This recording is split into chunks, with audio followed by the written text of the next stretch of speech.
Selamat pagi pemirsa, semangat pagi. Apa kabar Anda di hari ini? Senang sekali berita Papua hari ini dapat kembali menjumpai Anda bersama saya, Cynthia Delima. Sejumlah informasi penting dan menarik akan kami hadirkan untuk Anda. Berikut 3 di antaranya.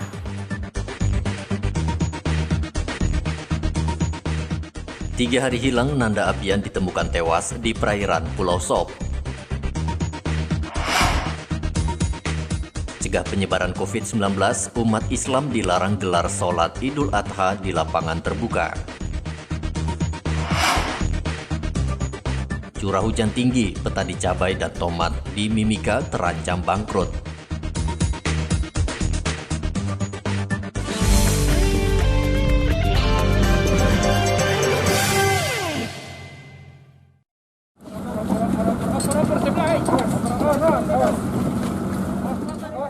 Jenazah Nanda Abian, bocah 6 tahun yang tenggelam dan terseret arus sungai Harapan Indah, Kota Sorong Sabtu pekan lalu, akhirnya ditemukan.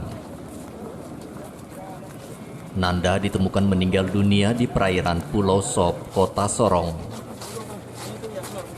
Jenazah Nanda kemudian dibawa ke rumah duka di Kompleks Harapan Indah, Kota Sorong.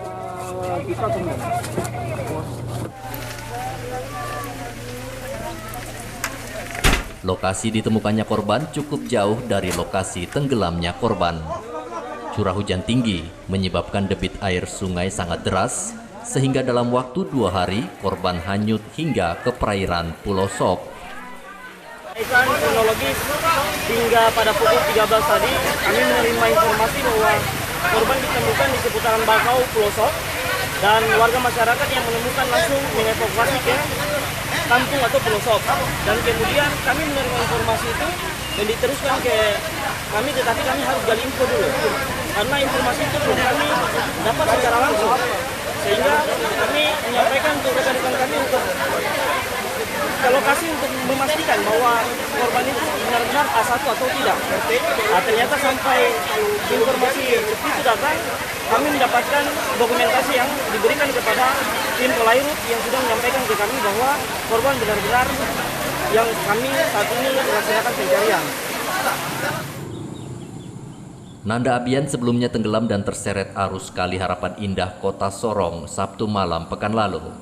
Korban sudah diperingatkan untuk tidak berenang, tapi korban memaksakan diri berenang di sungai.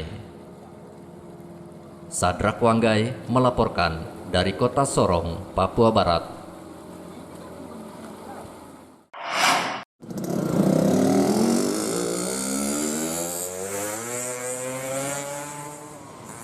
Berbagai upaya dilakukan pengendara untuk menghindar dari razia kepolisian. Mulai dari memutar kendaraan hingga berpura-pura kendaraannya mogok.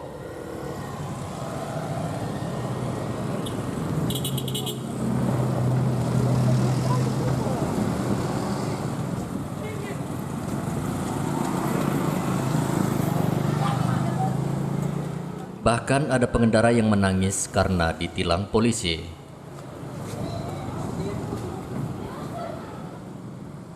Razia kendaraan dalam rangka Operasi Patuh Matoa 2020 digelar di Jalan Siringgu, Merauke.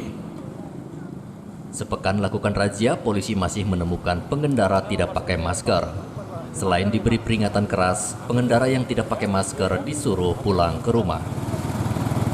Ya, ayo pulang. Bapak tidak pakai helm, tidak pakai masker. Rumah di mana? Ya, kembali. Ambil masker.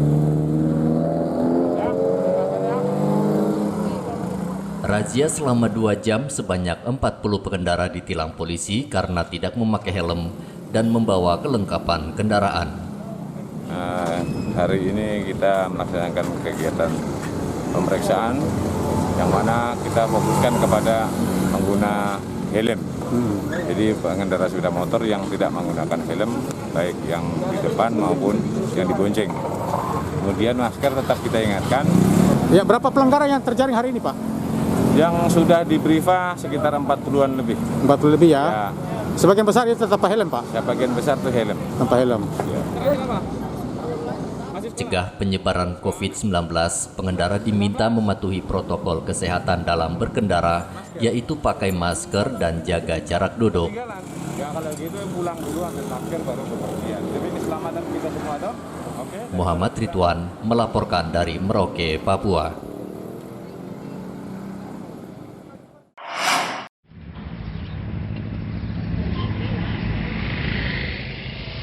9 penumpang pesawat dari Jakarta dan Makassar dinyatakan positif COVID-19. Penumpang tersebut tidak menunjukkan gejala saat tiba di Bandara Moses Kilangin, Mimika. Petugas kesehatan Bandara Moses Kilangin perketat pemeriksaan seluruh penumpang yang tiba di Mimika. Penumpang yang suhu tubuhnya tinggi langsung dites cepat COVID-19.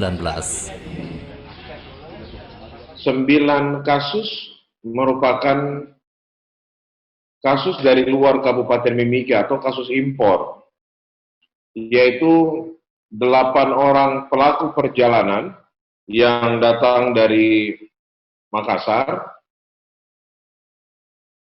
kemudian 1 orang adalah karyawan yang hendak kembali juga untuk bekerja dan didapati berdasarkan hasil pemeriksaannya ditemukan positif.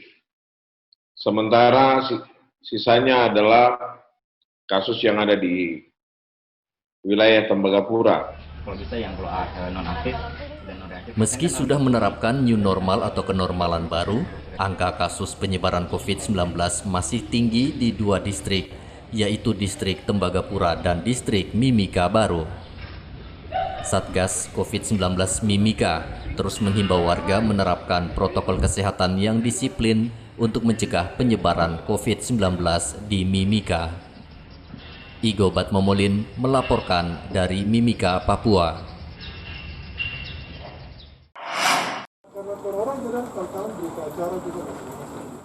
Dinas Peternakan terus lakukan vaksinasi hewan ternak ayam di Merauke. 50.000 ternak ayam telah divaksin Dinas Peternakan. Sementara 6.000 ternak ayam belum divaksin karena masih menunggu vaksin dari Makassar.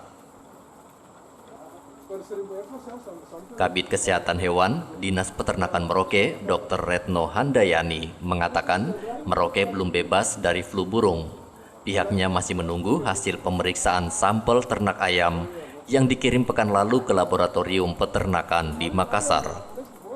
Baik, dari hasil pembagian vaksin yang sudah kami lakukan, sudah tersalur sekitar 35.000 dosis dari 50.000 yang dibantu dari pusat.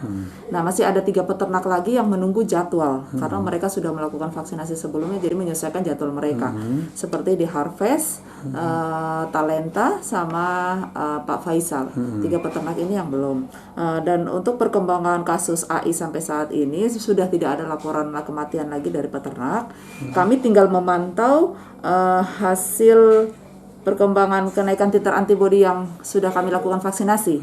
Nanti setelah 3 minggu atau 1 bulan setelah pemberian vaksin kemarin, kita akan kembali ambil sampel, kemudian kita cek hasilnya di lab. Dok, kemarin itu ada berapa banyak sih unggasnya yang divaksin?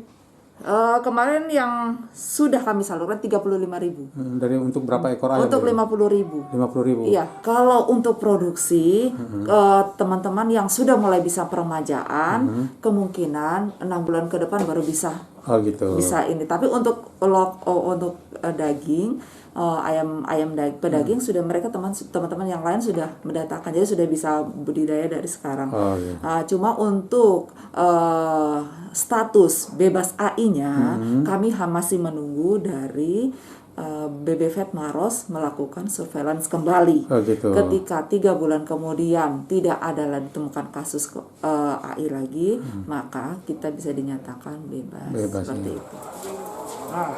68.000 ternak ayam di Merauke mati terinfeksi flu burung sejak Desember 2019.